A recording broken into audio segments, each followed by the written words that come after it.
to Learning Unit number 10 in Proclaiming the Bible here at New Orleans Baptist Theological Seminary.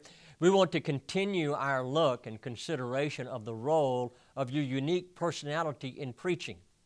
If preaching is the communication of divine truth through human personality, as Phelps asserted at the beginning of the 20th century, then how can I develop my personality so that my personality is not a distraction from the biblical message? And how can I discover the weaknesses and blind spots in my personality so that they do not invalidate the biblical message that God is seeking to communicate in the preaching? Well, welcome to part 2 of our look at your role of your personality in preaching. We've looked at self-awareness in that last learning unit, but I want us during this learning unit to realize that my self-awareness and my view of my own humanness affect my preaching. For example, do I run from my humanness? Do I try to hide from my own humanness? Am I afraid somebody's going to find out that I really am human? Do I exaggerate my humanness and go to the other extreme? What about some people in my church who don't want me to be human? They want me to be superhuman.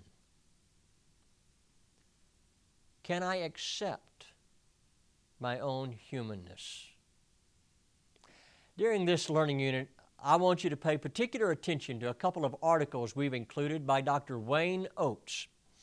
Wayne Oates is kind of considered by many to be the grandfather of the pastoral care movement here in the United States. And for many years, he was professor at one of our sister seminaries and did a great deal of research on the role of human personality and its influence and effect on pastoral ministry. But I want you to look at these couple of articles that I've included by Dr. Wayne Oates, and I hope that you'll read them slowly and pay attention to them. And then I've also included some articles in this learning unit about depression as well as narcissism. And these are very helpful, non-technical articles about how the preacher, because of his personality, can be very prone to depression.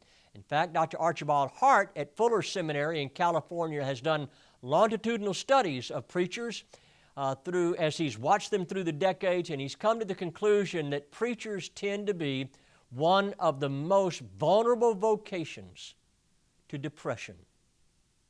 So, I hope these articles on depression and then the articles on narcissism will help, because it could be that here in the West we're living in an age where what we're hearing are narcissistic preachers rather than biblical preachers. Are you effective in establishing boundaries in your own life? How do you process criticism with regard to your preaching? Do you know how to be assertive and yet not become aggressive? George Whitefield said, "Other men may preach the gospel better than I, but no man can preach a better gospel." And the gospel that we preach applies to you as a preacher as well as to your listener. In our next learning unit, we're going to look together about effective illustrations and effective application in biblical preaching. I hope you enjoy this week's learning unit.